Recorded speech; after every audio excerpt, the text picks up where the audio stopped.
যার সুগন্ধি পৃথিবীতে আমি আর কোথাও পাইনি।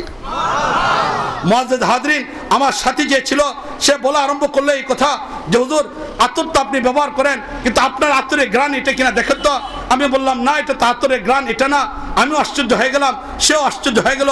তখন বুঝে আসলো এই কথা যে এই যুদ্ধের ময়দানে, এই ময়দানে যারা এখানে শহীদ হয়েছেন তারা স্বাভাবিক শহীদ না, নবীর ইজ্জতকে রক্ষা করার জন্য যারা এখানে শহীদ হয়েছেন, নিঃসন্দেহে জান্নাতের উঁচু মর্যাদা আল্লাহ রাব্বুল আলামিন তাদেরকে দিবেন।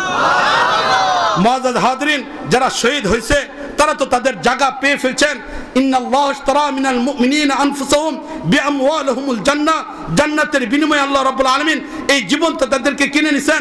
তারা তো চলে যেতে পারছেন, কিন্তু আমরা যারা এখানে এখনো পর্যন্ত জীবিত আছি, আমরা নবীর ইজ্জতের জন্য কি করতেছি আমাদের একটু চিন্তা ভাবনা করা দরকার। নবীর ভালোবাসা আমাদের কতটুকু আছে এটার বিষয়টা আমাদের চিন্তা ভাবনা করা দরকার। এই জন্য মুআজ্জাজ হাজরিন, নিজেদের প্রস্তুতি নেওয়া দরকার, ইমানি প্রস্তুতি। আর ইমানি প্রস্তুতির মার্কাজ অনেকগুলো, এর মধ্যে থেকে দ্বীনি প্রতিষ্ঠান, এটা হলো ইমান শিক্ষা করার মার্কাজ, ইমানি মার্কাজ।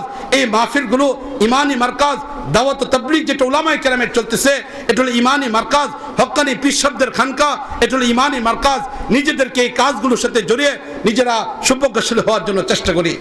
এর পাশাপাশি আলহামদুলিল্লাহ যে অঞ্চলে এই প্রতিষ্ঠানগুলি তৈরি হয়, আজকে প্রতিষ্ঠান হওয়ার কারণে আজকে আমরা এখানে একত্রিত হতে পারছি, দ্বীনি কাজের সাথে সম্পর্ক হতে পারছি।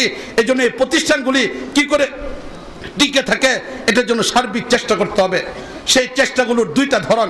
এক নাম্বার ধরন হলো নিজেদের পরিবারের মধ্য থেকে কাউকে যারা আছে কমপক্ষে একজনকে আলেম বানানোর জন্য চেষ্টা করা, বাচ্চাদেরকে আলেম বানানোর জন্য এই প্রতিষ্ঠানগুলো দেওয়া, এটা হলো এক নম্বর সহযোগিতা। দ্বিতীয় নম্বর, প্রতিষ্ঠানের যখন যে প্রয়োজন হয় এই প্রয়োজনে নিজেরা ঝাঁপিয়ে পড়ে প্রতিষ্ঠানগুলিকে টিকিয়ে রাখার জন্য চেষ্টা করা। মুআজ্জাজ হাজরিন, আসুন সার্বিকভাবে নিজেরা এই প্রতিষ্ঠানগুলিকে ঘরে তোলার চেষ্টা করি। সর্বোপরি সেই জান্নাতের বিনিময়ে যে জীবন আল্লাহ রাব্বুল আলামিনের কাছে চুক্তি হয়েছে, এটা তো আগেই চুক্তি হয়ে গেছে, লেনা দেনা ওইখানে শেষ হয়ে গেছে। এখন মালটা বোঝানোর জন্য শুধু বাকি আছে। ঘুরতেছি বিভিন্ন জায়গায়, কবে আসবে সেই সুযোগ, কবে আসবে সেই সুযোগ যেখানে এই জীবনটাকে দিয়ে দেওয়া যাবে আল্লাহর জন্য, যেখানে জীবনটা দিয়ে দিতে পারবো আল্লাহর দেওয়া জিনিস আল্লাহকে ফেরত দিতে পারবো। এটার জন্য ঘুরতেছি। দোয়া চাই আল্লাহ যেন সেই শাহাদাতের মৃত্যু আমাদেরকে নসিব করেন, শাহাদাতের মৃত্যুর জন্য আল্লাহ রাব্বুল আলামিন নসিব করেন। নিজেদের ঈমানকে মজবুত করার চেষ্টা করি।